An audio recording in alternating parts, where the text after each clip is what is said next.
Dans le village de Ndanzi, la terre ne donnait plus rien depuis des années. Le soleil brûlant desséchait tout, les rivières étaient à sec, et les enfants pleuraient la nuit de faim. Les habitants priaient chaque jour, suppliant le ciel d'envoyer la pluie. Un jour, un homme arriva, vêtu d'un costume blanc immaculé, accompagné d'une voix forte et d'un sourire rassurant. Il se présenta comme Abiola, un pasteur venu d'une ville lointaine. Il affirma qu'il avait reçu un message divin, la solution aux souffrances du village résidait dans la foi et la générosité. Donnez tout ce que vous avez, même le peu qui vous reste, et Dieu multipliera vos bénédictions, disait-il. Les villageois, désespérés, commencèrent à rassembler leurs maigres biens pour les offrir au pasteur, bijoux, sacs de grains, et même leurs chèvres. Mais dans ce village vivait Kimba et son petit frère Damba. Kimba, une jeune femme courageuse, avait vu trop de souffrances pour accorder sa confiance facilement. Elle observait Abiola avec méfiance. Si cet homme est vraiment envoyé de Dieu, pourquoi demande-t-il tout ce que nous avons, murmurait-elle à son frère. Vous aussi vous posez la même question que Kimba, restez avec nous pour découvrir la vérité sur cet homme mystérieux. Et surtout, abonnez-vous pour ne rien manquer. Après les prières et les offrandes, un miracle se produisit, la pluie. Les villageois dansaient sous les gouttes, les enfants riaient, et tout le monde voyait en Abiola un sauveur. Pourtant, Kimba restait sceptique. Une nuit, alors que tout le village dormait, Damba surprit Abiola à l'écart, près d'une colline. Il le vit manipuler une étrange machine couverte d'une bâche. Curieux, Damba s'approcha et découvrit que cette machine collectait de l'eau cachée dans les sous-sols du village. Ce n'était pas un miracle, la pluie venait d'une invention humaine. Damba rapporta sa découverte à Kimba.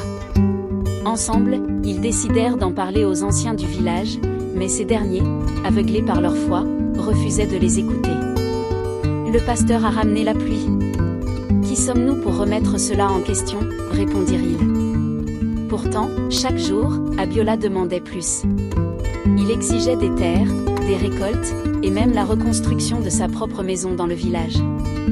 Peu à peu, certains villageois commencèrent à murmurer. Pourquoi leur sauveur vivait-il dans le luxe pendant que continuait à souffrir? Vous pensez que Kimba et Damba ont raison de douter? Alors restez avec nous, car la vérité sur ce pasteur va bientôt éclater.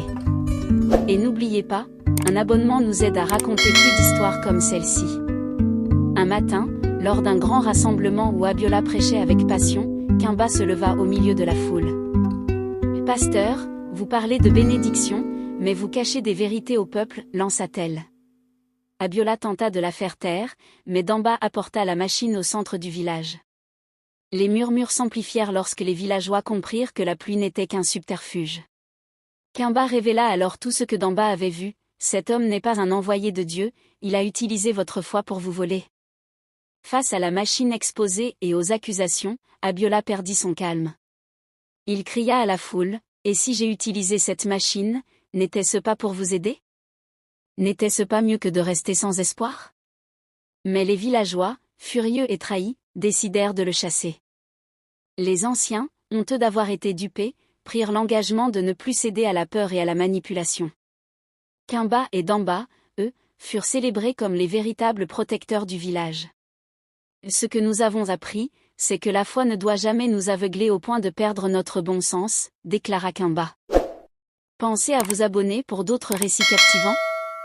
Dans le village de Ndanzi, la sécheresse finit par s'estomper naturellement, mais la leçon apprise ce jour-là resta gravée.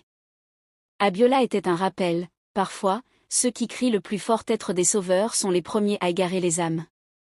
N'oubliez jamais, gardez les yeux ouverts et le cœur vigilant, car les signes du dernier jour peuvent être plus proches qu'on ne le pense.